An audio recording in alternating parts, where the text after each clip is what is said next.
चलो, तो last class में ये बताए थे, रेट लॉ एक्सप्रेशन लिखने बता दिए थे। रेट लॉ एक्सप्रेशन से कैसे हम लोग ठीक है। Yes sir. चलो, आज हम लोग करना है इंटीग्रेटेड रेट लॉ कैसे लिखेंगे हम लोग। ठीक है, इंटीग्रेटेड रेट लॉ एक्सप्रेशन कैसे हम लोग डिराइव करेंगे। तो ये तुम लोग को लास्ट क्लास में ये डिस्कस किए थे हम लोग। ठीक है, रेट लॉ एक्सप्रेशन जैसे मान लो ए से बी अगर कोई भी रिएक्टेंट, ए से बी ये रिएक्शन है। ठीक है, इसका स्टोक्योमेट्रिक कोफिशिएंट मान लेते हैं ए है और यहाँ पे स्टोक्योमेट्रिक कोफिशिएंट कुछ बी है। तो इसका दो तरीके से हम लोग रेट लॉ एक्सप्रेशन लिख सकते हैं। पहले रेट ऑफ रिएक्शन लिखने का एक हम लोग नॉर्मल मेथड जो था वो बताए थे, स्टोक्योमेट्रिक कोफिशिएंट के ऊपर बेस्ड है वो। तो रेट ऑफ रिएक्शन आर लिख सकते हैं हम लोग -1/a dA/dt, और प्रोडक्ट के टर्म में लिखना है तो ये प्लस आ जाएगा, +1/b और dV/dt। ठीक है, ये एक तरीका था। दूसरा rate of reaction, rate law expression हम लोग यूज करते थे, R is directly proportional to क्या आ जाएगा, कंसेंट्रेशन ऑफ A, और रेस टू पावर कुछ n आएगा। ठीक है, अब ये n जो है ये इसके स्टोक्योमेट्रिक कोफिशिएंट के इक्वल हो भी सकता है, नहीं भी हो सकता है, वो कोई जरूरी नहीं है। ठीक है, ये ध्यान देना, n जो होता है ये ऑर्डर ऑफ द रिएक्शन है। n क्या है, order, order of the reaction, क्योंकि यहाँ पे एक ही रिएक्टेंट है, तो जो भी उस रिएक्टेंट के रेस्पेक्ट में ऑर्डर होगा तो उस पूरे रिएक्शन का ही ऑर्डर वो हो जाएगा। अगर दो रिएक्टेंट होता तो दोनों रिएक्टेंट के रेस्पेक्ट में ऑर्डर अलग अलग होता। जैसे लास्ट क्लास में हम लोग देखे थे ए और बी अगर दो रिएक्टेंट होता तो एम और एन अलग अलग लिए थे हम लोग, तो वहां पे ऑर्डर ऑफ द रिएक्शन अगर बोला जाता तो क्या होता, m+n, जितना भी रिएक्टेंट होता है सबके सबका जो पावर आएगा ना उसको सम कर दोगे, वो सम करने से जो भी वैल्यू आएगा वो पूरे रिएक्शन का ओवरऑल ऑर्डर हो जाएगा। तो यहाँ पे n क्या है, ऑर्डर ऑफ द रिएक्शन। और ये n जो है ये ध्यान रखना, ये एक्सपेरिमेंटली डिटरमाइन होता है, ये देख के हम लोग कभी भी नहीं बता सकते, ये एक्सपेरिमेंटली डिटरमाइंड होता है। ठीक है, एक्सपेरिमेंटली डिटरमाइंड। अब एक चीज यहाँ ध्यान रखना कि ऑर्डर के बारे में और डिटेल में हम लोग पढ़ेंगे आगे जब मॉलिक्युलैरिटी बताएंगे, तो ऑर्डर के बारे में एक चीज ध्यान रखो, पहला ये पॉइंट है कि एक्सपेरिमेंटली डिटरमाइन होता है। दूसरा, ऑर्डर जो हो सकता है ये पॉजिटिव वैल्यू भी हो सकता है, नेगेटिव भी हो सकता है, फ्रैक्शनल भी हो सकता है। ठीक है, ऑर्डर का वैल्यू जो है पॉजिटिव, नेगेटिव, फ्रैक्शनल और जीरो, इनफैक्ट जीरो ऑर्डर भी होता है। ठीक है, कोई भी वैल्यूज मतलब रियल नंबर में जितने भी वैल्यूज होते हैं वो सारे वैल्यूज इंक्लूडिंग जीरो ऑर्डर वो वैल्यू अज्यूम कर सकता है, ऑर्डर का कुछ भी वैल्यू हो सकता है। ठीक है ना, और ये ऑर्डर हम लोग देख के कभी नहीं बता सकते, वो हमेशा एक्सपेरिमेंटली डिटरमाइन होता है।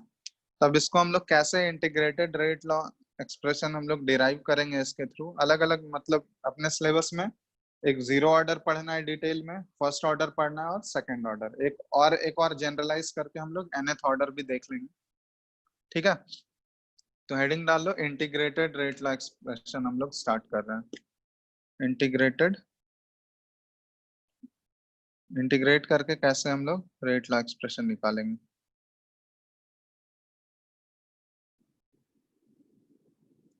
स्क्रीन विजिबल है ना सबको? Yes sir. चलो, तो इंटीग्रेटेड रेट लॉ एक्सप्रेशन, तो इसमें सबसे पहले हम लोग स्टार्ट कर रहे हैं फर्स्ट जीरो ऑर्डर रिएक्शन। चलो, यहाँ पे एक चीज भूल गए, यहाँ R इज इक्वल टू, ये प्रोपोर्शनैलिटी साइन हटाओगे तो एक कांस्टेंट आएगा K, और यहाँ A पे पावर n। K क्या है यहाँ पे, K क्या था, रेट कांस्टेंट, ये बताए थे ना लास्ट क्लास में। Hello, yes sir. K क्या होता है, रिएक्शन सॉरी रेट कांस्टेंट होता है, या फिर इसको स्पेसिफिक रिएक्शन रेट भी बोला जाता है, ये भी बताए थे, स्पेसिफिक रिएक्शन रेट भी बोला जाता है। ठीक है, तो ये ध्यान रखना, या फिर वेलोसिटी कांस्टेंट भी बोला जाता है K को, क्योंकि ये रेट ऑफ रिएक्शन से रिलेटेड है तो वेलोसिटी कांस्टेंट भी बोला जाता है। तो ये ध्यान रखना, rate constant, specific reaction rate या फिर वेलोसिटी कांस्टेंट, ये सारा K ही है। ठीक है, अब देखो जीरो ऑर्डर है, मतलब यहाँ से यहाँ पहले ही तुमको स्पेसिफाई कर दिया गया है कि ऑर्डर क्या है पूरे ओवरऑल रिएक्शन का, या जीरो ऑर्डर लिख रहा है मतलब पूरे ओवरऑल रिएक्शन का हम लोग ऑर्डर जीरो ले रहे हैं। ठीक है, तो रिएक्शन का ऑर्डर तुमको पहले ही स्पेसिफाई कर दिया है, जो जितना भी केस हम लोग देखेंगे इसमें जीरो ऑर्डर है। तो जैसे मान लेते हैं कोई भी जनरल केस ले रहे हैं, रिएक्टेंट से ये जा रहा है प्रोडक्ट में, तो अगर जीरो ऑर्डर है तो इसके लिए हम लोग रेट लॉ एक्सप्रेशन क्या लिख सकते हैं, R is directly proportional to concentration of reactant, और इस पे पावर क्या आएगा बताओ तो, अगर जीरो ऑर्डर है तो जीरो। पावर, हाँ पावर जीरो होगा क्योंकि ये जीरो ऑर्डर रिएक्शन।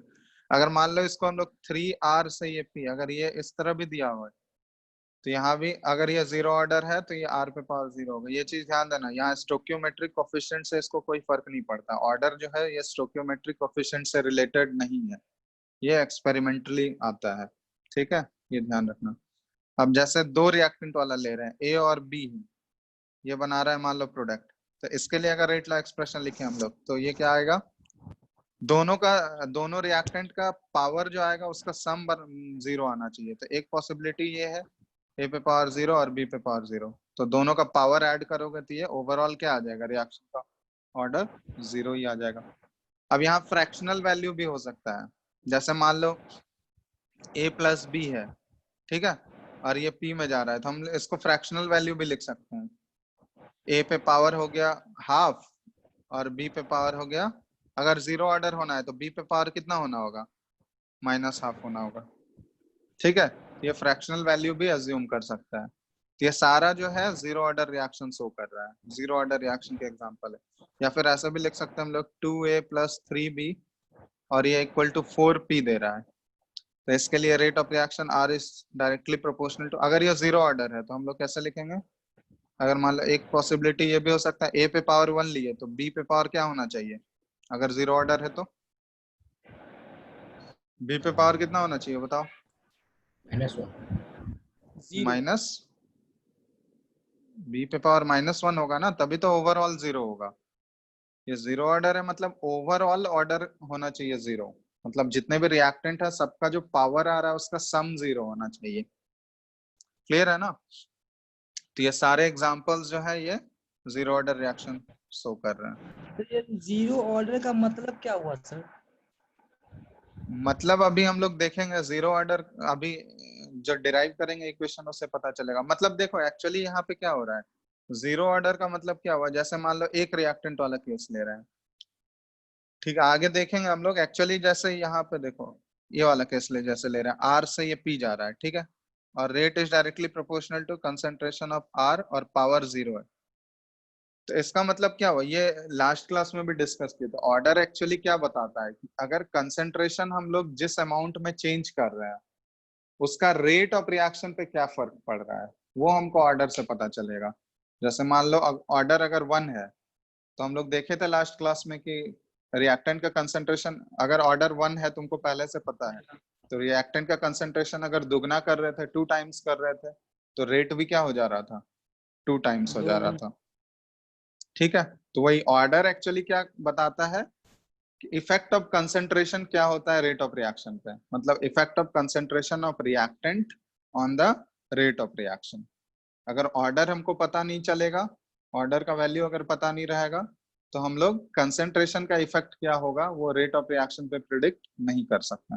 जैसे यहाँ पे ऑर्डर हमको पता चल गया जीरो है, तो यहाँ पे हम लोग क्या लिखेंगे, R is equal to K into R पे पावर जीरो करोगे तो ये क्या आएगा, वैल्यू तो 1 ही हो जाएगा। यहाँ पे रिएक्टेंट का कुछ भी कंसंट्रेशन हो वो रेट को इफेक्ट कर रहा है क्या,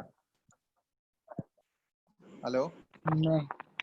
जैसे मान लो R को यहाँ पे हम लोग रेट रिएक्टेंट के कंसंट्रेशन को 2R भी कर दिए तो पावर तो जीरो ही रहेगा ना, या 3R कर दिए तो पावर तो जीरो ही रहेगा।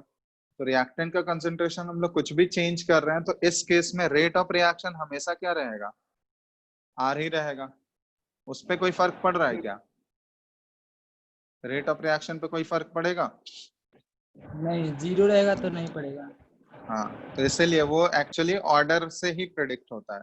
तो अगर तुमको पता चल गया कि जीरो ऑर्डर रिएक्शन है तो उससे हम लोग ये इन्फरेंस निकाल सकते हैं, ये कंक्लूड कर सकते हैं कि रिएक्टेंट का कंसंट्रेशन हम लोग कुछ भी चेंज करते जाएं उसका रेट ऑफ रिएक्शन पे कोई भी फर्क पड़ने वाला नहीं। यही अगर फर्स्ट ऑर्डर रिएक्शन होता तो फिर रिएक्टेंट का कंसंट्रेशन दुगना करते तो रेट ऑफ रिएक्शन भी 2 टाइम्स हो जाता, और ऑर्डर अगर 2 होता तो अगर 2 टाइम्स करने पे रेट ऑफ रिएक्शन 4 टाइम्स हो जाता। ठीक है, तो वही वैल्यू होता है, मतलब ऑर्डर का इसलिए जरूरत पड़ता है कि वो इफेक्ट ऑफ कंसंट्रेशन को प्रेडिक्ट करने में हेल्प करता है, मतलब इफेक्ट ऑफ कंसंट्रेशन जो है रेट ऑफ रिएक्शन को कैसे चेंज कर रहा है। क्लियर है? तो अब इसके लिए देखो हम लोग एक एक्सप्रेशन निकालते हैं, इंटीग्रेट करके एक्सप्रेशन निकालेंगे। तो जैसे मान लो इनिशियली, ठीक है, ये रिएक्टेंट आर से जा रहा है ये प्रोडक्ट में, ठीक है, T इक्वल टू 0 पे इसका कंसेंट्रेशन हम लोग मान लेते हैं कुछ C नॉट है। छोटा छोटा दिख रहा है सर, थोड़ा सा बड़ा लिखिए ना। एक मिनट, जूम करना है क्या?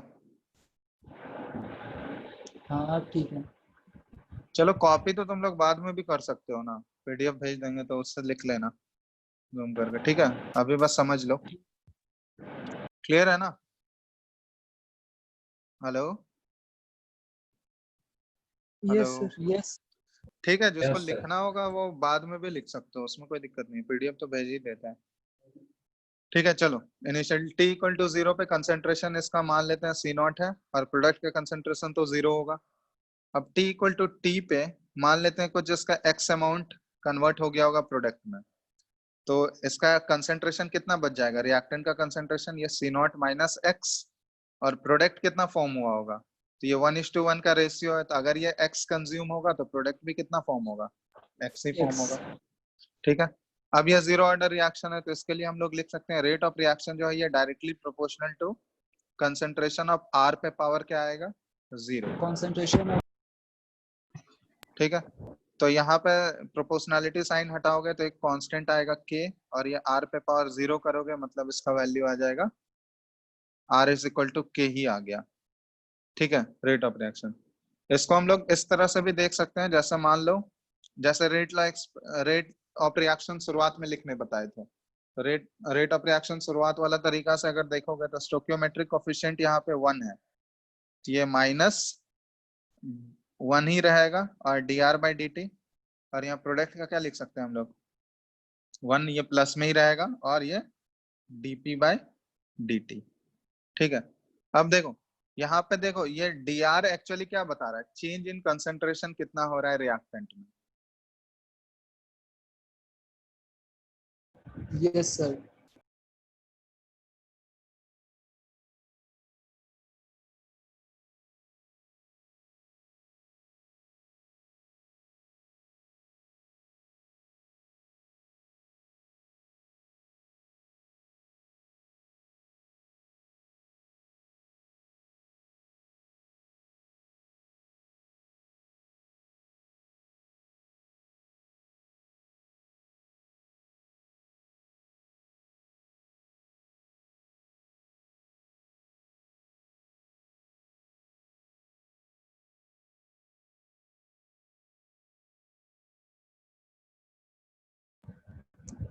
आवाज नहीं आ रही सर, तो सर चलेगा।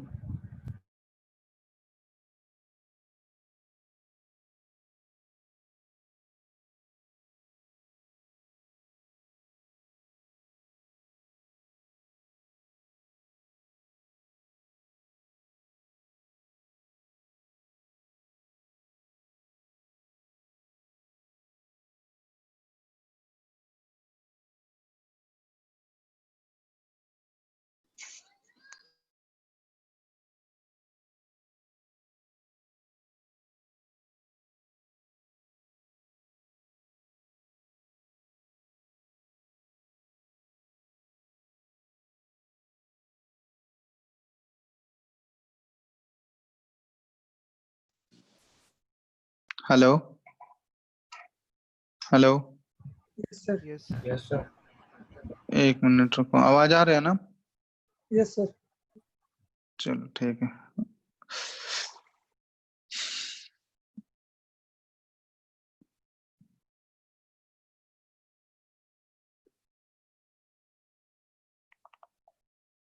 चलो देखो यहाँ पे दिख रहा है स्क्रीन, आवाज Yes, नहीं sir. आएगा तो बोलना। ठीक है, चलो ये ठीक है। माइनस dr/dt है। अब ये एक्चुअली dr/dt, dr क्या शो कर रहा है, change in concentration of reactant.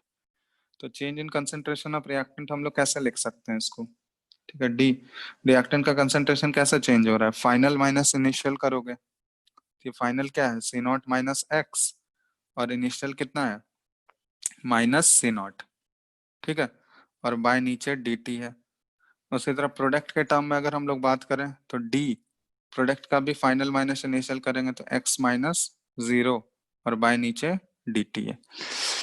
तो यहाँ से क्या आ जाएगा, ये सी नॉट और सी नॉट कैंसिल आउट हो गया, ये माइनस एक्स है तो माइनस तो बाहर ले लेंगे, तो ये क्या आ गया D X by D T, और इधर से भी आ गया D X by D T. तो मतलब रेट ऑफ रिएक्शन को हम लोग रिप्रेजेंट कर सकते हैं, आर इज इक्वल टू, कैसे रिप्रेजेंट कर सकते हैं, R is equal to D X by D T के टर्म में हम लोग लिख सकते हैं इसको। तो यहाँ से देखो एक्चुअली जो आया था rate of reaction, R is equal to K into concentration of R पे पावर जीरो था, ठीक है। अब ये आर को हम लोग इस फॉर्म में रिप्रेजेंट कर रहे हैं, तो यहाँ से हम लोग लिख सकते हैं R is equal to D X by D T is equal to, यहाँ से के आ गया, क्योंकि आर पे पावर जीरो करोगे तो वो तो वन ही आ जाएगा, के इंटू वन आ गया। अब यहाँ पे टी को हम लोग उस साइड भेज देते हैं, तो यहाँ D X is equal to क्या आ गया के इंटू डी टी। अब इसको इंटीग्रेट कर देंगे हम लोग, ठीक है, के तो कांस्टेंट है वो तो बाहर रहेगा, और x को और t के साथ हम लोग इंटीग्रेट कर दे रहे हैं। तो लिमिट यहाँ क्या पुट करेंगे, जब t इक्वल टू जीरो है तो उस समय x का वैल्यू क्या है बताओ तो, t का वैल्यू अगर जीरो है तो उस समय x का वैल्यू क्या है, जीरो। जीरो है, ठीक है। लेकिन t इक्वल टू t अगर हो गया तो उस समय x का वैल्यू कितना हो गया, x हो गया, ठीक है। t इक्वल टू जीरो पे ये जीरो है, t इक्वल टू t पे x का वैल्यू x हो गया। तो लिमिट पुट करने से क्या आ जाएगा, यहाँ dx का इंटीग्रेशन करोगे तो ये x हो गया, लिमिट पुट करोगे x माइनस जीरो x हो गया, और इधर से क्या आ गया k इंटू टी आ गया। तो यहाँ से ये एक्सप्रेशन हम लोग, x का वैल्यू क्या आ जाएगा k इंटू टी, के टी आ गया, ठीक है। तो एक तो ये हो गया। अब एक्चुअली देखो तो x इक्वल टू के टी क्या शो कर रहा है, कि अगर तुमसे ये पूछा जाए कि प्रोडक्ट का कंसंट्रेशन एट टाइम t क्या है, तो प्रोडक्ट का कंसंट्रेशन एट टाइम t क्या है, देखो तो x के बराबर ही है ना। हेलो, किस, आवाज आ रहा है क्या, रोहित म्यूट करो। Yes sir. चलो, तो देखो यहाँ पे प्रोडक्ट का कंसंट्रेशन अगर तुमसे एट टाइम टी पूछा गया तो प्रोडक्ट का कंसंट्रेशन देखो यहाँ पे एट टाइम टी क्या है x है, तो यहाँ पे डायरेक्टली हम लोग लिख सकते हैं इसको x इज इक्वल टू के टी आया है। तो अब रिएक्टेंट का कंसंट्रेशन एट टाइम टी अगर तुमसे पूछा जाएगा तो रिएक्टेंट का कंसंट्रेशन एट टाइम टी क्या हो गया, सी नॉट माइनस एक्स है। तो सी नॉट माइनस एक्स हम लोग क्या लिख सकते हैं, सी नॉट माइनस एक्स की जगह पे क्या पुट कर देंगे, सी नॉट माइनस के टी, ठीक है। तो ये रिएक्टेंट का कंसंट्रेशन शो कर रहा है किसी टाइम टी पे, ठीक है। तो ये ध्यान रखना। इसको एक और तरीका हम लोग डिराइव किया जा सकता है, एक तो ये तरीका हो गया, ठीक है। दूसरा तरीका है अल्टरनेट तरीका, सेकंड तरीका है, जैसे मान लो हम लोग रेट ऑफ रिएक्शन लिख रहे हैं आर इज इक्वल टू, दोनों को हम लोग एक साथ रिलेट कर देते हैं, आर इज इक्वल टू ऐसे लिख सकते हैं हम लोग जो शुरुआत में लिखने का तरीका बताए थे, minus D R by D T, क्योंकि कंसेंट यहाँ पे स्टोकियोमेट्रिक कोफिशिएंट वन ही है तो आगे वन पुट कर दिए। और दूसरा रेट लॉ एक्सप्रेशन से भी हम लोग पुट कर सकते हैं, रेट लॉ एक्सप्रेशन से क्या आ जाएगा, are is equal to K into concentration of R, और इस पे पावर क्या आ जाएगा जीरो। दोनों से तो रेट ऑफ रिएक्शन ही आ रहा है ना, एक ये शुरुआत वाला तरीका और ये रेट लॉ एक्सप्रेशन वाला है, ठीक है। तो दोनों से अगर रेट ऑफ रिएक्शन आ रहा है तो यहाँ से डायरेक्टली हम लोग इंटीग्रेट कर लेंगे, dt को उस साइड भेज दो, तो यहाँ पे बच गया डी आर, ठीक है, और ये माइनस साइन भी उसी साइड भेज देते हैं, तो ये इधर चला गया माइनस, ठीक है, माइनस साइन इधर हम लोग भेज दिए तो के, और dt को उस साइड भेज दिया तो r पे पावर जीरो, तो ये वन हो गया और ये dt आ गया, ठीक है। और इसको इंटीग्रेट कर रहे हैं हम लोग, इसको इंटीग्रेट हम लोग कहाँ से करेंगे, जब t इक्वल टू जीरो है, ठीक है, ये रिएक्टेंट का कंसंट्रेशन के टर्म में है, ठीक है। तो यहाँ पे लिमिट ध्यान देना, जब t इक्वल टू जीरो है तो रिएक्टेंट का कंसेंट्रेशन कितना था बताओ तो? C naught. C naught. Clear है ना? T इक्वल टू 0 पे रिएक्टेंट का कंसेंट्रेशन है सी नॉट, और T इक्वल टू T पे रिएक्टेंट का कंसेंट्रेशन हम लोग एज्यूम कर लेते हैं Ct है। ठीक है, T इक्वल टू T पे रिएक्टेंट का कंसेंट्रेशन कुछ Ct एज्यूम कर लेते हैं। तो यहाँ पे dr का इंटीग्रेशन करोगे तो r आएगा। ठीक है, तो यहाँ पे लिमिट अगर पुट करोगे तो लिमिट पुट करने के बाद क्या आ जाएगा? Ct माइनस सी नॉट आ गया, और यहाँ से k इंटू डी टी का इंटीग्रेशन करोगे तो माइनस के, और dt का इंटीग्रेशन t आएगा, लिमिट पुट करोगे तो k इंटू टी आ गया, के टी आ गया। तो यहाँ से हम लोग क्या डायरेक्टली निकाल सकते हैं? C T is equal to C naught minus के टी, वही चीज आ गया, C T is equal to C naught minus के टी। मतलब ये सी टी एक्चुअली क्या बता रहा है? सी टी एक्चुअली किस चीज का एक्सप्रेशन कंसंट्रेशन है? Of reactant at time T. हाँ हाँ, concentration of reactant at time T. ठीक है, तो इससे डायरेक्टली आ गया, और उससे भी कंसंट्रेशन जो निकाले थे हम लोग, ये सी नॉट माइनस के टी ही आया था। ठीक है, तो दोनों तरीके से कर सकते हो, दोनों से सेम ही रिजल्ट आएगा। और concentration of product at time T पूछा जाएगा तो वो तो डायरेक्टली के टी के इक्वल ही हो जाएगा। ठीक है, कोई डाउट इसमें किसी को? Hello, no sir. आवाज क्लियर आ रहा है ना? फंस तो नहीं रहा है?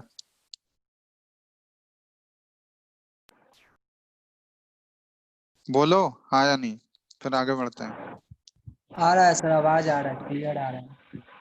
चलो ठीक है, अब इससे रिलेटेड कुछ कुछ ग्राफ्स हम लोग देख लेते हैं। ठीक है, ये ग्राफ्स बताना किस ग्राफ, देखो ये जो कंसंट्रेशन का ग्राफ हम लोग ड्रॉ करेंगे ना, वो शुरुआत में जो बताए थे वो जनरल ग्राफ था, वो मतलब किसी ऑर्डर को रिप्रेजेंट नहीं कर रहा था।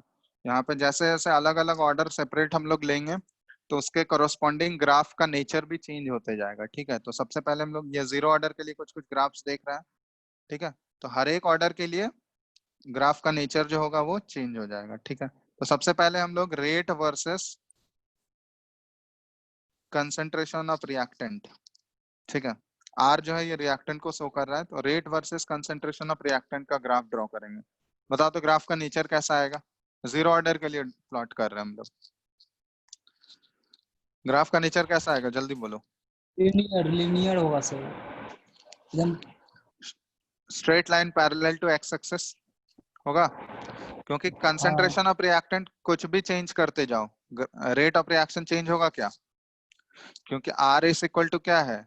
के इंटू कंसंट्रेशन ऑफ आर पे पावर जीरो है, तो आर पे पावर जीरो, ये तो हमेशा किसका इक्वल होगा? R is equal to rate constant, और रेट कांस्टेंट तो चेंज होगा नहीं, तो रेट कांस्टेंट अगर चेंज नहीं होगा तो इसका रेट ऑफ रिएक्शन भी चेंज नहीं होगा।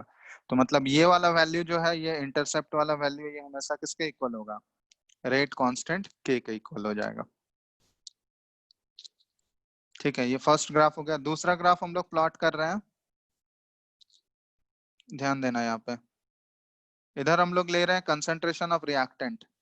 ठीक है, आर मतलब कंसंट्रेशन ऑफ रिएक्टेंट है, और यहाँ वर्सेस टाइम है। अब इसमें ग्राफ कैसा आएगा बताओ, नेचर क्या आएगा ग्राफ का?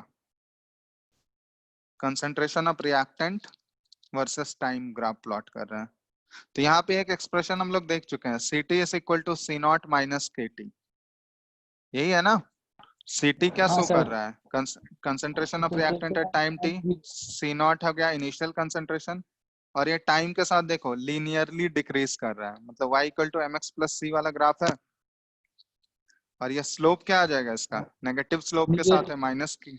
हाँ, तो स्लोप का वैल्यू नेगेटिव, मतलब ये मान लो कुछ यहाँ से स्टार्ट होगा, मैक्सिमम वैल्यू होगा, और इसके बाद ये लीनियरली क्या होगा? ये डिक्रीज कर जाएगा, ये लीनियर ग्राफ आ जाएगा, देख लो।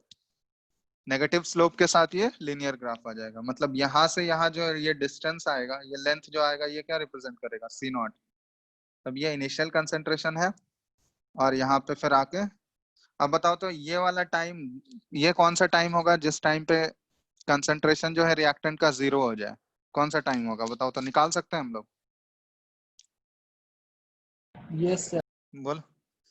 तो कंसंट्रेशन रिएक्टेंट का 0 हो जाए तो 0 हो जाए तो हाँ Ct का वैल्यू 0 हो जाएगा, और Ct 0 होगा तो ये C नॉट माइनस Kt, ये टाइम t निकालना है, तो t इज इक्वल टू क्या आ जाएगा, C नॉट बाय k। मतलब ये वाला जो टाइम होगा ये C नॉट बाय k होगा, मतलब इस टाइम पे रिएक्टेंट का कंसंट्रेशन बिल्कुल क्या हो जा रहा है, 0 हो जा रहा है।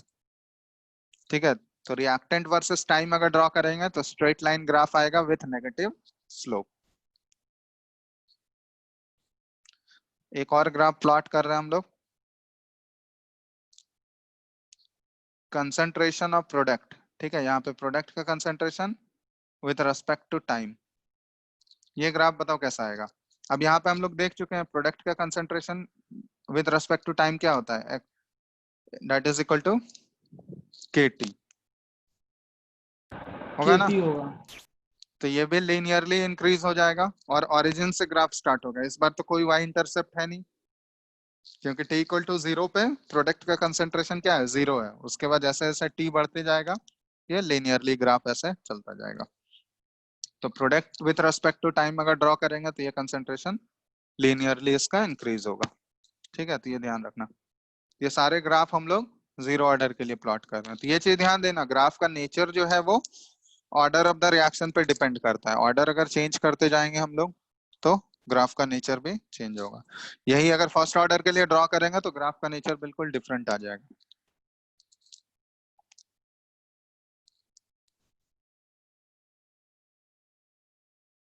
ठीक है, कोई डाउट है इसमें या आगे बढ़े। No sir. चलो, तो इतना हो गया क्लियर। तब इसके बाद हम लोग देखो, ये टाइम तो हम लोग निकाल ही चुके हैं, time after which reaction gets completed. अगर तुमसे पूछा जाए time after which zero order reaction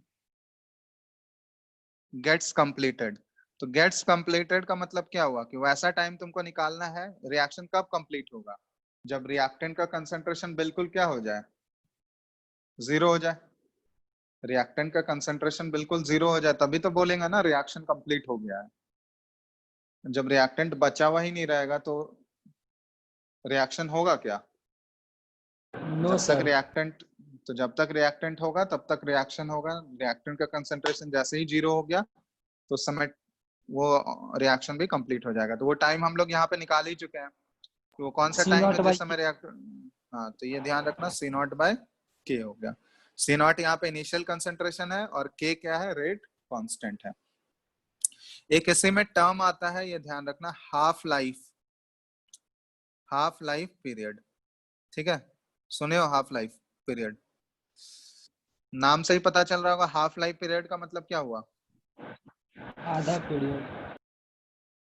हाँ मतलब वो ये एक्चुअली हाफ लाइफ ये टाइम होता है। ठीक है, ये इसको डिफाइन ऐसे करते हैं, time after which 50% of the reactant gets consumed. ठीक है, ये मतलब होता है इसका हाफ लाइफ पीरियड का मतलब क्या हुआ, तो वैसा टाइम हमको निकालना है जिस समय 50% of the reactant gets consumed, इसको बोलते हैं हम लोग हाफ लाइफ पीरियड। और इसको देखोगे बहुत जगह डिनोट किया जाता है टी, ये एक्चुअली टाइम ही है, टी 50% लिखा जाता है या फिर इसको टी हाफ भी लिखा जाता है। ठीक है, तो दोनों से रिप्रेजेंट कर सकते हैं, दोनों का मतलब सेम ही है। एक्चुअली क्या है, ये time after which 50% of the reactant gets consumed. तो यहाँ 0 ऑर्डर के लिए अगर हम लोग हाफ लाइफ पीरियड निकाले तो ये एक्सप्रेशन ध्यान रखना, Ct equal to C naught minus Kt। तो अगर 50% खत्म हो जाएगा, 50% कंज्यूम हो गया, तो Ct मतलब क्या हुआ कि कितना बचा हुआ है। तो अगर 50% कंज्यूम हो गया तो बचेगा कितना हाँ, तो अगर हम लोग C नॉट इनिशियली लिए थे तो बचेगा कितना, C नॉट बाय 2 बचेगा। ठीक है, और ये हो गया C नॉट, और ये वही टाइम निकाल रहे हैं जिस समय आधा कंज्यूम हो गया है, तो ये T हाफ डिनोट करेगा या T 50%। तो T हाफ का वैल्यू कितना हो जाएगा, that is equal to C naught by 2K। ठीक है, तो हाफ लाइफ पीरियड अगर तुमसे 0 ऑर्डर रिएक्शन का पूछा जाए तो ये C नॉट बाय 2K। मतलब यहाँ पे हम लोग बोल सकते हैं कि हाफ लाइफ और 0 ऑर्डर रिएक्शन जो है ये डायरेक्टली प्रोपोर्शनल होता है इनिशियल कंसेंट्रेशन ऑफ रिएक्टेंट के, है ना। टी हाफ जो है 0 ऑर्डर रिएक्शन का डायरेक्टली प्रोपोर्शनल किसके है, initial concentration of reactant, concentration क्योंकि सी नॉट के डायरेक्टली प्रोपोर्शनल है और सी नॉट क्या रिप्रेजेंट कर रहा है, इनिशियल कंसंट्रेशन ऑफ रिएक्टेंट। ठीक है, तो ये भी ध्यान रखना, ये पूछा जाता है क्वेश्चन, ये टी हाफ जो है इसका डिपेंड करेगा यानी इनिशियल कंसंट्रेशन। आगे हम लोग फर्स्ट ऑर्डर देखेंगे तो उसमें डिपेंड नहीं करता है। ठीक है, चलो एक और चीज इसमें हम लोग देखते हैं नेक्स्ट, एक होता है टी एक्स परसेंट। अगर जनरली करके तुमको टी एक्स परसेंट दिया हुआ है, जैसे टी 50% था, तो उसका क्या मतलब हुआ कि वो टाइम जिस समय 50% ऑफ द रिएक्टेंट कंज्यूम हो चुका है। इसी तरह अगर टी एक्स परसेंट लिखा हुआ है तो इसका क्या मतलब होता है, time after which x% of the reactant. ठीक है, ये ध्यान रखना, time after which x% of the reactant gets consumed, ये इसका मतलब होता है। टी x% का मतलब वो टाइम तुमको निकालना है जिस समय x% जो है उसका कंज्यूम हो चुका है। ठीक है, चलो तो कुछ क्वेश्चन दे रहे हैं इसमें तुम लोग को, ये बताना। पहला क्वेश्चन निकालना है टी 100% बाय टी 75% का रेशियो निकालना है, जीरो ऑर्डर रिएक्शन के लिए ही बता रहे हैं। दूसरा टी 75% बाय टी 50%, जल्दी से बताओ तो इन दोनों का रेशियो जीरो ऑर्डर के लिए।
इतना टाइम क्यों लगा रहे हो, जल्दी बताओ।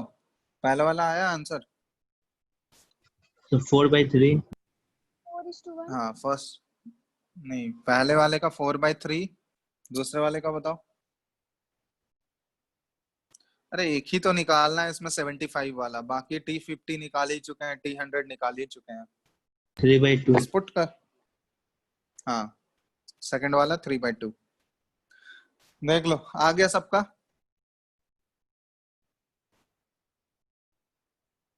ये बस ध्यान रखो, टी x% मतलब time after which x% of the reactant gets consumed. तो बस एक एक्सप्रेशन इसमें बस यही यूज करना है, ct equal to C naught minus के टी है जो निकालना है तुमको टाइम। अब ये ct यहाँ पे क्या डिनोट करता है कि कितना बचा हुआ है। ठीक है, ये ct डिनोट कर रहा है कि concentration of reactant left after time t, कितना बचा हुआ है ये। ठीक है, तो उस हिसाब से कर लो। जैसे फर्स्ट केस में देखेंगे हम लोग, टी 100% का वैल्यू कितना आ गया, सी नॉट बाई के हो गया, ये तो निकाल ही चुके हैं हम लोग।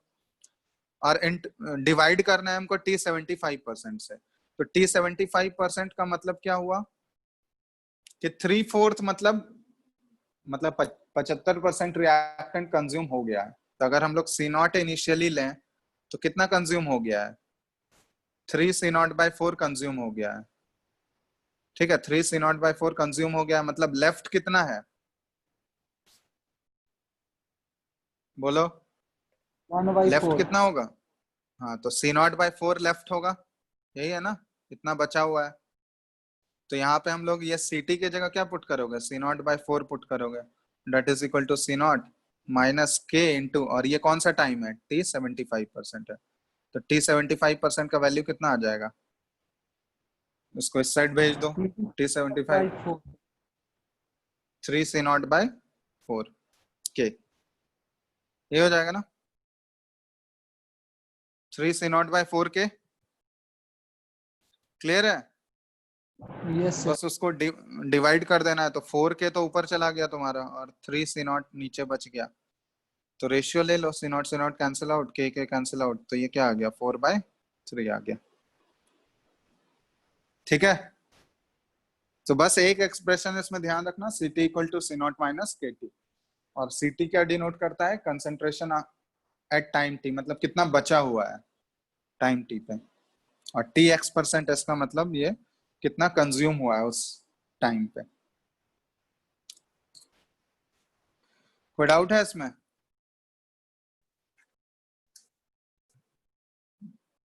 बोलो। No sir.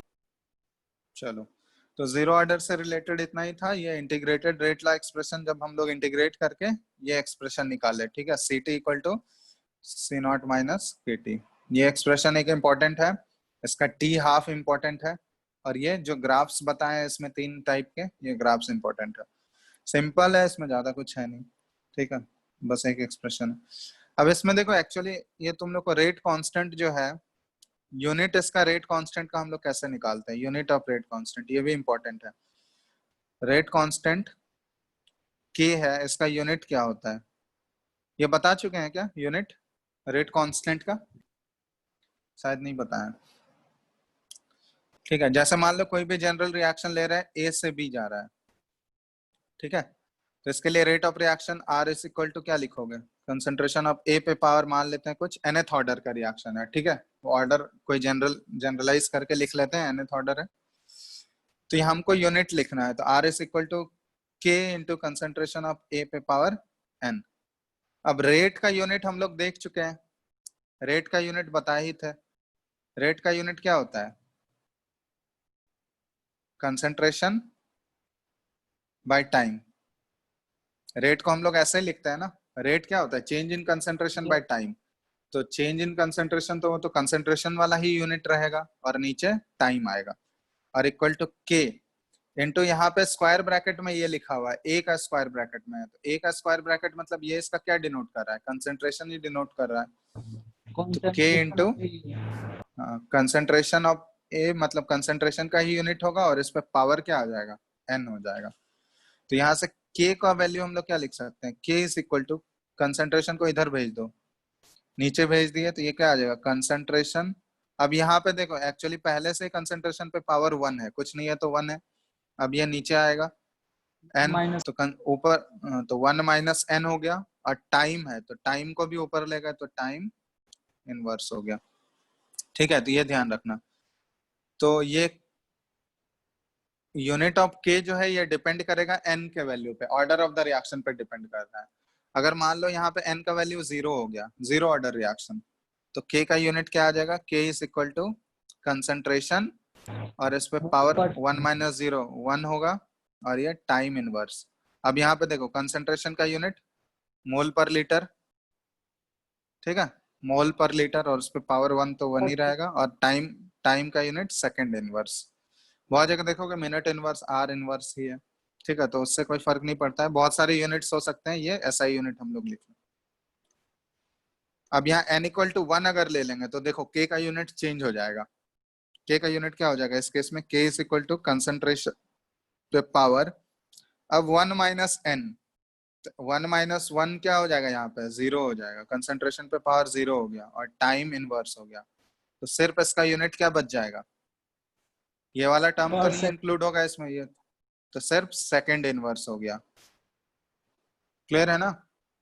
यही चीज अगर n इक्वल टू 2 ले लें, मतलब सेकंड ऑर्डर रिएक्शन अगर ले लें हम लोग, तो इस केस में k क्या आ जाएगा, कंसंट्रेशन पे पावर, अब 1 माइनस 2 तो -1 आ जाएगा, और टाइम तो इनवर्स ही रहेगा। तो कंसंट्रेशन पे पावर -1 मतलब मोल पर लीटर, और इस पे पावर क्या आ गया -1, और टाइम तो सेकंड इनवर्स। तब यहाँ पे देखो चेंज हो गया, मोल -1 हो जाएगा अब, और लीटर +1, और सेकंड इनवर्स, ये हो गया। तो देख रहे हो ना, जैसे जैसे ऑर्डर चेंज हो रहा है, के का यूनिट भी चेंज हो रहा है। इसका हम लोग उल्टा भी यूज कर सकते हैं कि के का अगर तुमको यूनिट अगर दिया रहेगा क्वेश्चन में, तो के का यूनिट देख के हम लोग order of the reaction predict कर सकते हैं। जैसे मान लो के का यूनिट अगर किसी क्वेश्चन में के ऑर्डर तुमको नहीं बताया गया है कौन सा ऑर्डर है, लेकिन के का यूनिट दिया हुआ है सेकंड इनवर्स, तो उससे हम लोग क्या कंक्लूड कर सकते हैं कि वो कौन से ऑर्डर का रिएक्शन होगा, फर्स्ट ऑर्डर। क्लियर है ना? अब जैसे के का यूनिट दिया हुआ है मोल इनवर्स, लीटर और सेकंड इनवर्स, तो इससे हम लोग इन्फर कर सकते हैं या कंक्लूड कर सकते हैं कि ऑर्डर ऑफ द रिएक्शन क्या होगा, 2 होगा। ठीक है, तो के का यूज करके हम लोग order of the reaction predict किया जा सकता है, के के यूनिट को यूज करके। ठीक है, वैल्यू नहीं, यूनिट को यूज करके, तो इसलिए के का यूनिट इंपॉर्टेंट है। ठीक है, तो ये जो है वो ऑर्डर ऑफ द रिएक्शन पे डिपेंड करेगा, ऑर्डर अगर चेंज होते जाएगा तो के का यूनिट भी चेंज होते जाएगा। तो बस ये वाला एक्सप्रेशन ध्यान रखना, कोई भी ऑर्डर अगर होगा तो यहाँ एन का वैल्यू पुट कर देना, उसके कोरोस्पॉन्डिंग हमको के का यूनिट मिल जाएगा।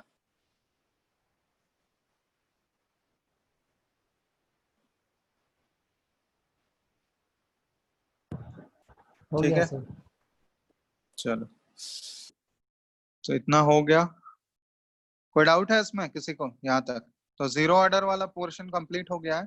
ठीक है, एग्जाम्पल देखो, जीरो ऑर्डर का एग्जाम्पल, ये एग्जाम्पल ये सब एक्सपेरिमेंटली ही पाया गया है। तो जनरली ये ध्यान रखना, generally the decomposition of gas, generally the decomposition of a gas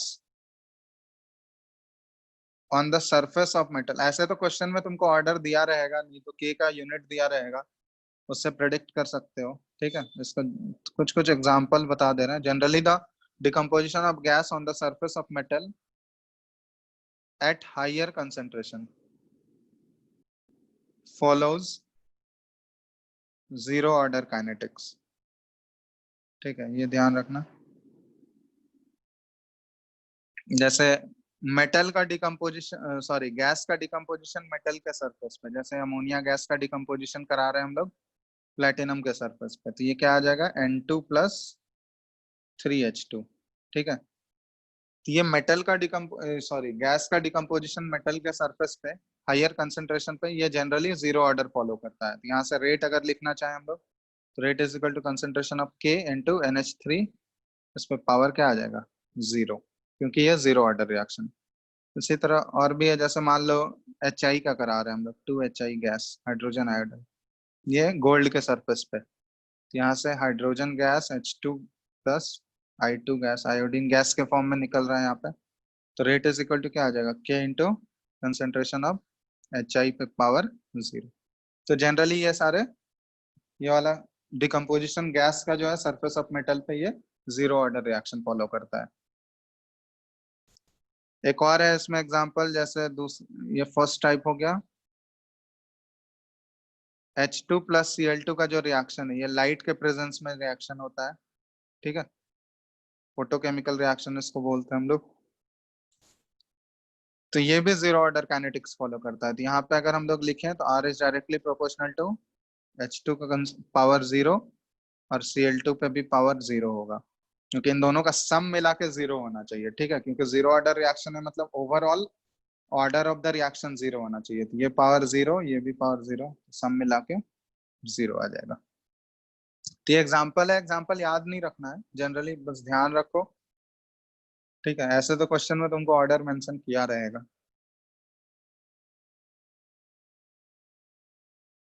तो ये हो गया जीरो ऑर्डर काइनेटिक्स से रिलेटेड। ठीक है, तो इसमें बता दे रहे हैं वो इंटीग्रेटेड रेट लॉ एक्सप्रेशन जो था, उसी से ऑलमोस्ट सारे क्वेश्चन बन जाएंगे, तो वो बस ध्यान रखना। और जितने ग्राफ्स बताए हैं वो बस ध्यान रखना कैसे बने, तो वो अगर एक्सप्रेशन पता रहेगा तो ग्राफ तो प्लॉट कर ही सकते हो। ठीक है, कोई डाउट है इसमें? तो फर्स्ट ऑर्डर पे बढ़ेंगे हम लोग, बोलो कोई डाउट है इसमें जीरो ऑर्डर में? No sir.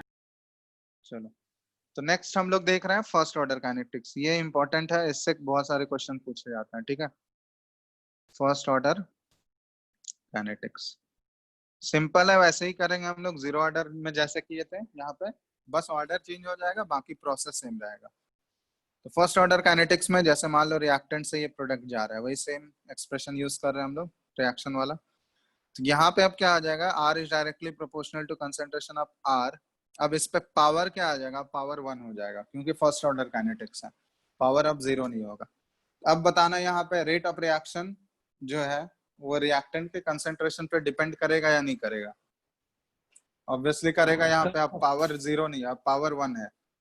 ठीक है, तो पावर 1 है तो यहाँ से हम लोग are is equal to K into concentration of R पे पावर ये 1 आर लिख सकते हैं हम लोग।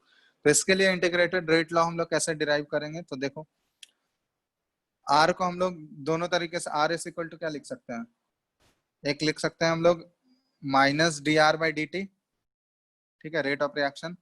एक रेट लॉ एक्सप्रेशन से हम लोग लिखेंगे ये के इंटू कंसेंट्रेशन ऑफ आर, ठीक है। अब dt को उस साइड हम लोग भेज देते हैं, माइनस साइन को भी उस साइड भेज दो और r को नीचे ले आते हैं क्योंकि r और यहाँ dr है तो दोनों टर्म एक साथ होना चाहिए, ये dr और नीचे r, इसको इस साइड ले आए हम लोग, ठीक है। और इधर बच गया माइनस साइन को उस साइड भेज दिया और dt को उस साइड भेज दिया। अब इसको हमको इंटीग्रेट करना है। अब इंटीग्रेट करना है, लिमिट देखो अगर t इक्वल टू 0 है तो इनिशियल कंसेंट्रेशन यहाँ पे ऐसे ही ले लो, initial concentration t equal to 0 पे इसका C नॉट ले लिए और ये 0, t इक्वल टू t पे इसका कंसेंट्रेशन Ct है, ठीक है, मतलब ऐसे लिख लो C नॉट माइनस एक्स, इसी को हम लोग C नॉट माइनस एक्स को ही Ct बोल रहे हैं और ये बनेगा x। तो t इक्वल टू 0 पे कंसेंट्रेशन ऑफ r कितना था, C naught, t equal to t पे कंसेंट्रेशन इसका Ct। अब बताओ इंटीग्रेट करने पे क्या आ जाएगा, 1 बाय आर डी आर का इंटीग्रेशन क्या होता है, लॉन ln, जैसे ये किए हो ना 1 बाय एक्स, यही है, यस ln होता है। तो ln x आ जाता है इसका इंटीग्रेशन, ठीक है, सॉरी ऐसे लिख लो, तो ln लिख लोगे तो यहाँ पे ये आ जाएगा ln r। अब ln r आ गया, अब लिमिट तुमको कहाँ से कहाँ पुट करना है, C नॉट से Ct, और यहाँ इंटीग्रेशन dt का तो t ही आएगा तो kt इधर आ गया। यहाँ पे हम लोग क्या लिख सकते हैं, ln C naught minus ln, sorry ln Ct minus ln C naught, तो इसको डायरेक्टली लिख रहे हैं ln Ct by C naught लिख सकते हैं हम लोग, है ना। Yes. और यहाँ पे आ गया माइनस kt। अब यहाँ ध्यान देना, यहाँ पे लॉग हटा रहे हैं हम लोग, तो लॉग हटा के हम लोग क्या लिख सकते हैं, यहाँ ln है तो ln में बेस क्या होता है, यहाँ पे e होता है, E. तो यहाँ पे Ct बाय C नॉट लिखोगे तो e को उस साइड भेज रहे हैं तो ये क्या आ जाएगा, e पे पावर माइनस kt हो जाएगा। कोई डाउट है इसमें, ये लॉग का प्रॉपर्टी है, पढ़े ही होगे। तो यहाँ से डायरेक्टली हम लोग Ct का एक्सप्रेशन निकाल रहे हैं, तो इस केस में Ct क्या आ गया, Ct equal to C naught into e पे पावर माइनस kt। अब देखो अब ये लीनियर एक्सप्रेशन आया क्या, अब ये एक्सपोनेंशियल ग्राफ आ जाएगा, दिख रहा है ना, क्योंकि e पे पावर माइनस kt के टर्म में जीरो ऑर्डर में देख रहे थे लीनियर ग्राफ आ रहा था, लीनियर एक्सप्रेशन आ रहा था, यहाँ पे एक्सपोनेंशियल ही आ जाएगा, एक्सपोनेंशियल। तो इस केस में फर्स्ट ऑर्डर की केस में एक्सप्रेशन क्या ध्यान रखना है, Ct equal to C naught into e पे पावर माइनस kt।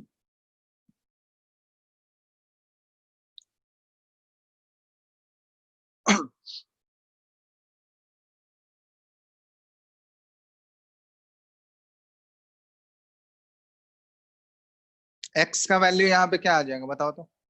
अब देखो यहाँ पे हम लोग C नॉट माइनस एक्स को Ct माने हैं, मतलब C नॉट माइनस एक्स को ही Ct एज्यूम किए हैं, यहाँ पे x हमको निकालना है, तो x का वैल्यू क्या आ जाएगा, that is equal to C naught minus Ct। ये C नॉट और Ct का एक्सप्रेशन क्या है, C नॉट इंटू e पे पावर माइनस kt। यहाँ से x का वैल्यू क्या आ गया, C नॉट कॉमन ले लोगे 1 माइनस e पे पावर माइनस kt, ये x का एक्सप्रेशन आ गया। मतलब तुमसे अगर प्रोडक्ट का कंसेंट्रेशन पूछा जाए किसी टाइम t पे तो ये C नॉट इंटू e पे पावर माइनस 1 माइनस e पे पावर माइनस kt आ जाएगा, ठीक है। और ये Ct क्या डिनोट करेगा, क्या डिनोट कर रहा है ये, concentration of reactant At time t. At time t, ठीक है। ये फर्स्ट ऑर्डर के केस में हम लोग देख रहे हैं, ठीक है, फर्स्ट ऑर्डर के लिए डिराइव कर रहे हैं। यहाँ पे ग्राफ, अब देखो ग्राफ जो जीरो ऑर्डर में हम लोग प्लॉट किए थे नेचर सेम रहेगा या चेंज हो जाएगा बताओ, अब नेचर चेंज हो जाएगा क्योंकि वहां पे स्ट्रेट लाइन वाला ग्राफ आ रहा था y equal to mx plus c वाला, यहाँ पे एक्सपोनेंशियल ग्राफ आएगा। ठीक है, तो चलो यहाँ देखते हैं हम लोग, ग्राफ प्लॉटिंग करते हैं। तो सबसे पहले हम लोग ग्राफ प्लॉट कर रहे हैं। ठीक है, ये ध्यान देना, रेट वर्सेस टाइम का ग्राफ प्लॉट कर रहे हैं।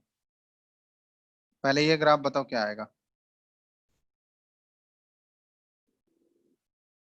एक मिनट रुको, जीरो ऑर्डर वाला, सॉरी रेट वर्सेस टाइम नहीं है ये, रेट वर्सेस क्या था, यहाँ पे हम लोग क्या लिखे थे, R is equal to concentration of K into, sorry R is equal to K into concentration of R, power 1 ही रहेगा ना यहाँ पे। तो अब रेट वर्सेस हम लोग concentration of reactant R graph plot कर रहे हैं। क्या आएगा बोलो, अब ग्राफ क्या आएगा, जीरो ऑर्डर जैसा आएगा या चेंज हो जाएगा। तो यहाँ से देखो ग्राफ, इस केस में ये ग्राफ कैसा आएगा, y इक्वल टू mx वाला ग्राफ है ये। Yes sir. हेलो, तो इस केस में ये ग्राफ ओरिजिन से ही स्टार्ट होगा क्योंकि r का वैल्यू अगर 0 है तो रेट ऑफ रिएक्शन भी 0, ये ग्राफ। और इस ग्राफ का स्लोप क्या बताएगा हमको, tan थीटा। स्लोप किस चीज का वैल्यू देगा हमको, tan थीटा से क्या निकलेगा बताओ, कौन के रेट कांस्टेंट ही निकलेगा। स्लोप यहाँ दिख रहा है ना, m के जगह पे क्या है, k ही है, तो स्लोप का वैल्यू हमको क्या दे देगा, k, रेट कांस्टेंट का वैल्यू दे देगा। ठीक है, तो ये ध्यान रखना, पहला ग्राफ तो ये प्लॉट किया हम लोग। दूसरा ग्राफ प्लॉट कर रहे हैं, ये concentration of reactant versus time. और एक और ग्राफ प्लॉट करेंगे हम लोग, कंसंट्रेशन ऑफ ये प्रोडक्ट वर्सेस टाइम। बताओ ग्राफ का नेचर कैसा आएगा, रिएक्टेंट का कंसंट्रेशन टाइम के साथ, तब ये एक्सपोनेंशियली डिक्रीज होगा। हाँ, अब ये एक्सपोनेंशियली डिक्रीज होगा, ये ध्यान देना। अब ये ग्राफ जो है इस तरह, अब ये जीरो नहीं होगा कभी भी, ये ध्यान देना। ये आगे जैसे ही बढ़ाते जाएंगे ये पैरेलल टू एक्स एक्सिस आ जाएगा, वो आगे हम लोग देखेंगे क्यों नहीं जीरो होता है। ठीक है, ये यहाँ से तो स्टार्ट होगा बट ये आते आते ये टेंडिंग टू जीरो होगा, कभी भी जीरो नहीं होगा, पैरेलल टू एक्स एक्सिस हो जाएगा एक सर्टेन टाइम। और ये वाला वैल्यू की ये क्या डिनोट करेगा, यहाँ से यहाँ तक ये डिस्टेंस जो है ये सी नॉट है। ठीक है, इनिशियल कंसंट्रेशन, और इसके बाद ये एक्सपोनेंशियली डिक्रीज कर रहा है। मतलब एक्सप्रेशन क्या था, C T equal to C not into ई पे पावर माइनस के टी। ठीक है, ये एक्सपोनेंशियल ग्राफ, एक्सपोनेंशियली डिक्रीजिंग।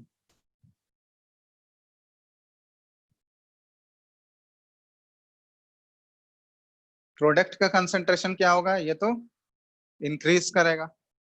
ठीक है, तो प्रोडक्ट का कंसंट्रेशन इंक्रीज करेगा तो इसका ग्राफ कुछ कैसा आ जाएगा, टी इक्वल टू जीरो पे जीरो रहेगा। ठीक है, और इसके बाद ये ग्राफ कुछ ऐसे बढ़ेगा। ठीक है, ये ध्यान देना। जीरो ऑर्डर में यही हम लोग देख रहे थे, ये ग्राफ कैसा आ रहा था, लीनियर ग्राफ आ रहा था, लेकिन इस केस में अब ये एक्सपोनेंशियल ग्राफ आ जाएगा। डिफरेंस समझ में आ रहा है ना, इसलिए ध्यान देना ये जो ग्राफ का नेचर है वो ऑर्डर ऑफ द रिएक्शन पे डिपेंड करता है। ऑर्डर अगर चेंज होते जाएगा तो ग्राफ का नेचर भी चेंज हो जाएगा।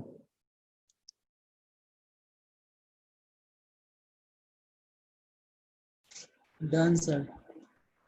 चलो,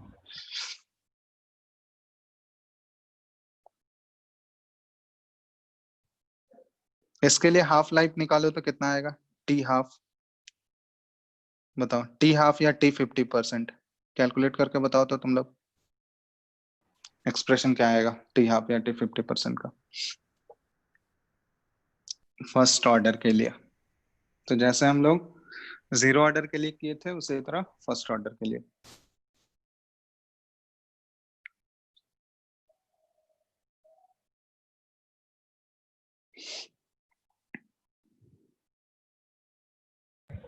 लॉन हाफ बाई के माइनस लॉन हाफ बाई के। माइनस लॉन हाफ को क्या लिख सकते हैं हम लोग, ln2 लिख सकते हैं ना? Yes sir. ठीक है, तो उसको क्या लिख लोगे, ln2/k। आ गया सबका ln2/k, यही एक्सप्रेशन आ जाएगा, देख लो ln2/k। और ये ln2 का वैल्यू कितना होता है, 0.693। ये कांस्टेंट ही है ln2, और k भी कांस्टेंट है। आया है सबका या बताना है, बताओ।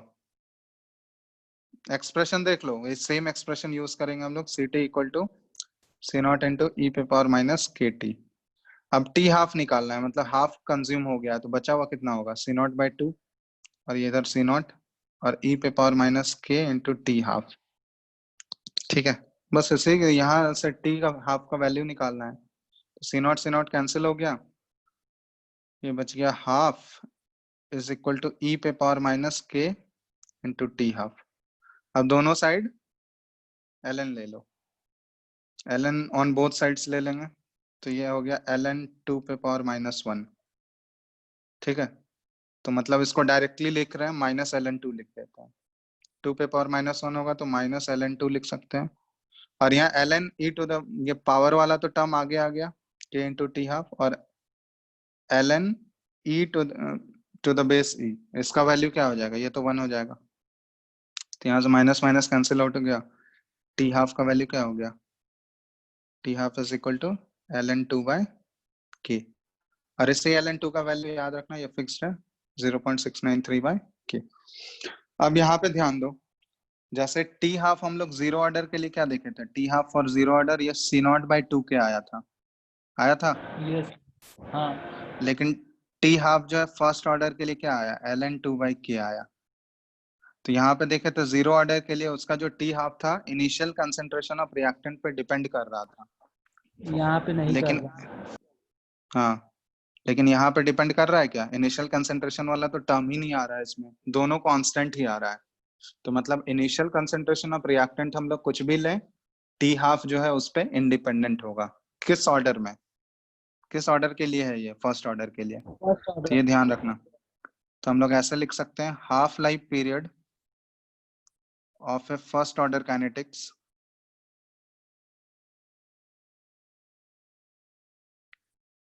is independent of initial concentration, is independent of initial concentration of reactant। मतलब ये इनिशियल कंसेंट्रेशन ऑफ रिएक्टेंट पे डिपेंड नहीं कर रहा होगा, उस पे इंडिपेंडेंट होगा। तो ऐसे भी क्वेश्चन यूज किया जाता है इसको क्वेश्चन में, कि एक तुमको ऑर्डर दिया जाएगा कि एक रिएक्शन दे देगा, और ये इन्फॉर्मेशन दे देगा कि इस रिएक्शन का जो है हाफ लाइफ उसके इनिशियल कंसेंट्रेशन पे डिपेंड नहीं कर रहा है। तो इसका मतलब उससे भी हम लोग कंफर्म कर लेंगे कि वो कौन सा ऑर्डर के बारे में बात कर रहा है, फर्स्ट ऑर्डर। ठीक है, चलो फर्स्ट ऑर्डर में फर्स्ट ऑर्डर एक इसमें एक ये चीज होता है कि कभी भी रिएक्टेंट का कंसंट्रेशन इसमें जीरो नहीं होता है। ठीक है, कभी भी ये रिएक्टेंट का कंसंट्रेशन जीरो नहीं होगा। ये जैसे ही टाइम बढ़ाते जाओगे तो ये क्या होते जाएगा, ये पैरेलल होते जाएगा, एक्स एक्सिस के पैरेलल हो जाएगा। मतलब तो हम लोग अगर बोल सकते हैं कि फर्स्ट ऑर्डर काइनेटिक्स जो है, कभी भी रिएक्शन इसमें कंप्लीट नहीं होता है। अगर तुमसे टाइम पूछा जाए तो क्या बोल देंगे हम लोग, इनफाइनाइट टाइम तक वो, अगर पूछा जाए कि कितना टाइम लगेगा, तो वो फाइनाइट टाइम तो लगेगा नहीं, वो ग्राफ इनफाइनाइट तक चलते ही जाएगा। तो अगर आंसर पूछा जाए तो इनफाइनाइट टाइम हम लोग बोल देंगे। Time required for completion of first order kinetics क्या बोल देंगे हम लोग, इन्फिनिटी, क्योंकि वो फाइनाइट टाइम में कभी भी कंप्लीट नहीं होगा। ठीक है, और एक और चीज होता है फर्स्ट ऑर्डर में, जैसे देखो इनिशियल कंसेंट्रेशन अगर हम लोग C0 लिए, ठीक है, तो आफ्टर वन हाफ लाइफ, ठीक है, वन हाफ लाइफ मतलब फर्स्ट हाफ लाइफ के बाद इसका कंसेंट्रेशन कितना हो जाएगा, कितना बचेगा, 50। देखो फर्स्ट हाफ लाइफ के बाद हाँ C0/2 तो कंज्यूम हो जाएगा, तो बचेगा कितना, C0/2 ही बचेगा। हाँ, इसके बाद अगर पूछा जाए सेकेंड हाफ लाइफ के बाद कितना बचेगा, सेकेंड हाफ लाइफ, तो अब यहाँ पे ध्यान देना, अब सेकेंड हाफ लाइफ तुमसे बोला गया, तो अब इनिशियल कंसेंट्रेशन कितना हो गया, C0/2 हो गया। तब इसका हाफ, तो इसका हाफ कंज्यूम होगा, तो इसका हाफ कंज्यूम होगा, तो बचेगा अब कितना, C0/4। 4। अब आफ्टर थर्ड हाफ लाइफ, ये सेकंड हाफ लाइफ हो गया। थर्ड हाफ लाइफ के बाद अगर पूछा गया तुमसे, तो थर्ड हाफ लाइफ के बाद कितना बचेगा, बोलो तो। Naught by 8। C naught C by naught by 8। इसी तरह फोर्थ हाफ लाइफ के बाद तुमसे पूछा गया तो ये क्या हो जाएगा, इसका C और हाफ naught by बचेगा, 16. सी नॉट बाय 16। तो इसी तरह ये देखो ये चलते रहेगा। तो अगर आफ्टर एन हाफ लाइफ्स पूछा गया तो आफ्टर, यहाँ पे लिख रहे हैं हम लोग आफ्टर एन हाफ लाइफ्स, तो एन हाफ लाइफ्स अगर कंसेंट्रेशन तुमसे पूछा गया तो कितना बचेगा बताओ तो।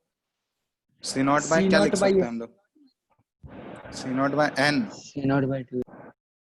2 to the C power naught n. By, हाँ 2 टू द पावर एन। क्योंकि देखो यह one half life, first half life है तो 2 टू द पावर 1 है। इसको देखो ये 2 to the C naught by 4 है, तो इसको हम लोग क्या लिख सकते हैं, C naught by 2 to the power 2। C naught by 8 है, थर्ड हाफ लाइफ है ये, तो इसको हम लोग C naught by 2 to the power 3 लिख सकते हैं। फोर्थ हाफ लाइफ के बाद ये देखो C naught by 2 to the power 4 लिख सकते हैं। तो एक ऑर्डर पैटर्न बन रहा है ना।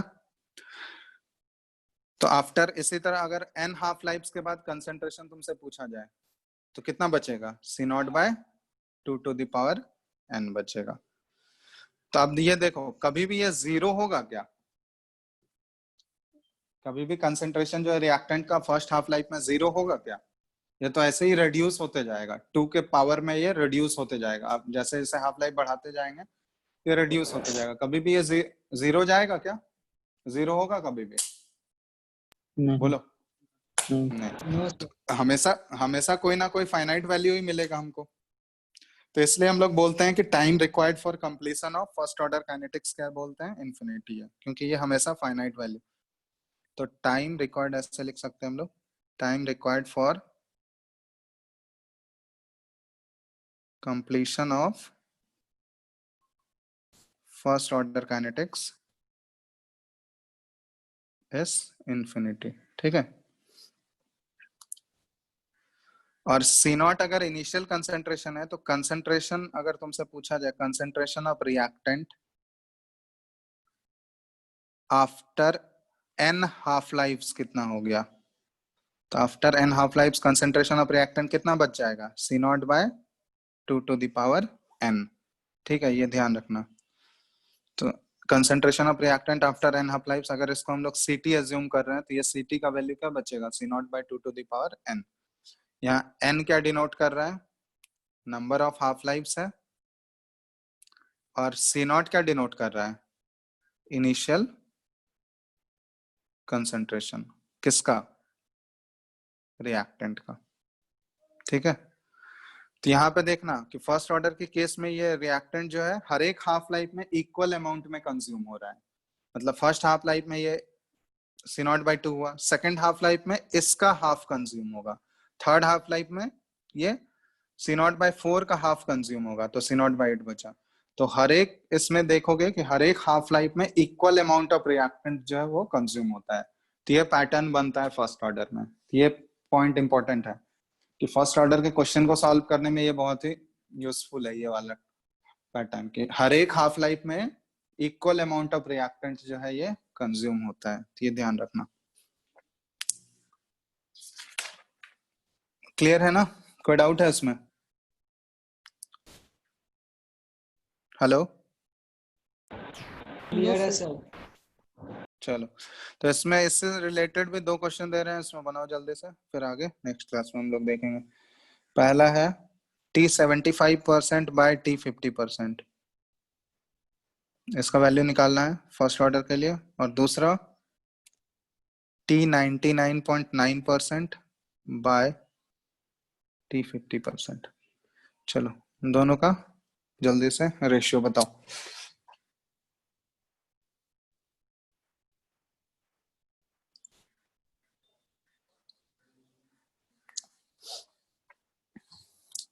फर्स्ट ऑर्डर के लिए करना है।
Sir ln 4/k ln 4/k k कौन सा? फर्स्ट वाला फर्स्ट वाला लॉन अरे कोई Ln2 रेशियो न्यूमेरिकल वैल्यू आएगा, उसको कन्वर्ट करो। यस बाय टी 50% भी है ना, बाय टी 50%, वो तुम लोग नहीं किए, 1 मिनट रेशियो ले रहा है ना। 2 हाँ, पहले वाले का आंसर 2 होगा। दूसरा वाला बताओ। पहला वाला 2 होगा।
Ten is to one.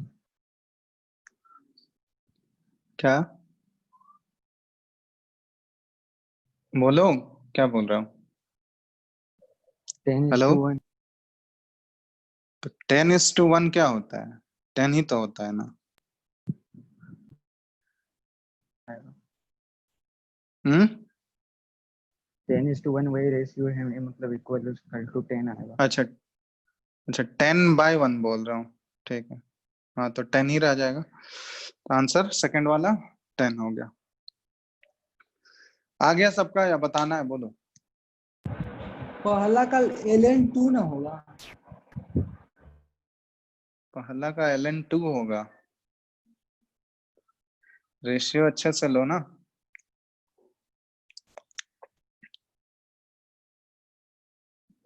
ln2 cancel भी तो होगा नीचे से, नीचे भी तो t 50% है ना। हाँ तो कैंसिल करने के बाद तो हम रेशियो यहाँ पे पूछ रहे हैं क्वेश्चन में। कौन सा बताएंगे? बोलो, एक ही क्वेश्चन बताएंगे, फर्स्ट या सेकंड, कौन सा बताएं? सेकंड वाला सेकंड वाला बताना है, चलो ठीक है। तो देखो t 99.9% है, इसका मतलब क्या हुआ कि वो टाइम हमको निकालना है जिस समय 99.9% रिएक्टेंट कंज्यूम होगा। तो इनिशियली अगर हम लोग C0 लें, ठीक है, तो 99.9% अगर कंज्यूम हो जाएगा तो बचेगा कितना? C0 माइनस, हम लोग क्या लिख सकते हैं, 99.9% ऑफ C0, इतना ही बचेगा CT। तो इसको हम लोग लिख सकते हैं C0 माइनस 99.9% है, तो बाय 100 करेंगे, ठीक है। और ये C0, ये पावर हटाओगे तो यहाँ पे 1000 आ जाएगा, सॉरी ये डेसिमल हटाओगे तो ये 1000 आ गया। तो इसको हम लोग CT क्या लिख सकते हैं, ये लोगे तो ये ऊपर आ जाएगा C0/1000 या 10⁻3, इतना ही लिख सकते हैं हम लोग। इसमें कोई डाउट है किसी को? CT आ गया C0/10⁻3। अब देखो, ये एक्सप्रेशन हमको पता है, CT equal to C0 into e⁻−KT। ये एक्सप्रेशन है फर्स्ट ऑर्डर के लिए। तो CT का वैल्यू आया है C0/3, सॉरी C0/10⁻3, ठीक है। और इधर है C0 और e⁻−K इंटू T, और यही T हम लोग निकाल रहे हैं 99.9% वाला। तो यहाँ कैंसिल करो C0, तो इधर क्या बच जाएगा? इसको हम लोग लिख सकते हैं, डायरेक्टली हम लिख रहे हैं -3 ln 10 लिख सकते हैं इसको। 10⁻³ जाएगा ठीक है, तो -3 बाहर ले लिया हम लोग, ln ले रहे हैं दोनों साइड हम लोग, ठीक है, ln दोनों साइड ले रहे हैं तो इसको -3 ln 10 लिख सकते हैं, और इसको हम लोग क्या लिख सकते हैं, -k इंटू टी 99.9%, क्योंकि ln e to the base e इसका वैल्यू क्या हो जाएगा, 1 हो जाएगा। कोई डाउट है इसमें? Hello, no sir. चलो तो अब माइनस माइनस कैंसिल आउट करो दोनों साइड। अब t 99.9% कितना आ गया, 3 ln 10 बाय k आ गया, यही है ना जी।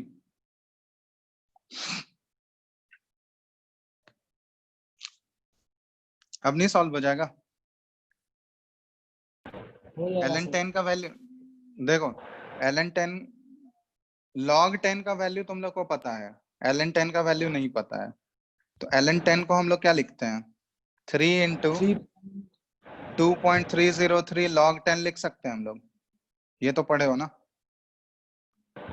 यस ln को log में कैसे बदलते हैं हम लोग, 2.303 से मल्टीप्लाई कर देते हैं,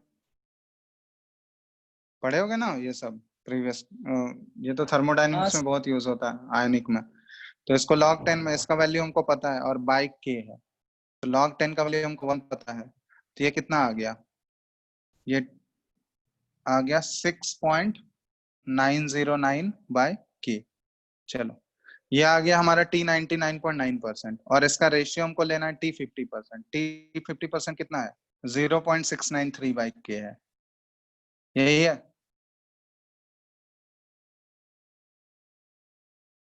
है ना। Yes बस sir. अब रेशियो ले लो दोनों का, t 99.9% बाय t 50%, तो कितना आ जाएगा 6.909 बाय k, और ये k बाय 0.693, तो अप्रोक्सीमेटली कितना आ जाएगा, k कैंसिल आउट हो गया, ठीक है, और ये अप्रोक्सीमेटली कितने टाइम्स चला जाएगा, 10 टाइम्स हो जाएगा, है ना, रेशियो लोगे तो आ गया, इसका आंसर क्या आ जाएगा, 10, नियरली इक्वल टू 10 आ गया। कोई डाउट किसी को, क्लियर है ना अब?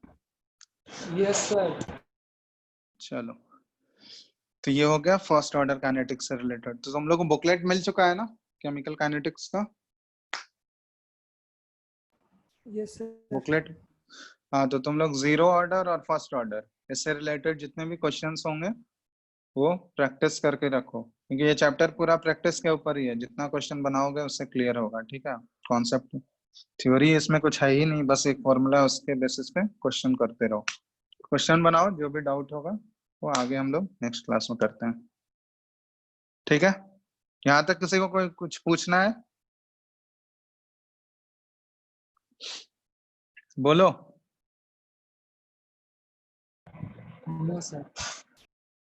चलो फिर तो एंड कर रहे हैं, बाकी नेक्स्ट क्लास, लेकिन क्वेश्चन तुम लोग प्रैक्टिस कर लेना, जीरो ऑर्डर और फर्स्ट ऑर्डर वाला जितना भी क्वेश्चन होगा, या शुरुआत वाला जो रेट ऑफ रिएक्शन से रिलेटेड है, तो वो सब क्वेश्चन प्रैक्टिस करो, ठीक है, बाकी नेक्स्ट क्लास में देखते हैं, ठीक है। चलो पीडीएफ सेंड कर देंगे, तुम लोग नोट कर लेना, एंड कर रहे हैं मीटिंग।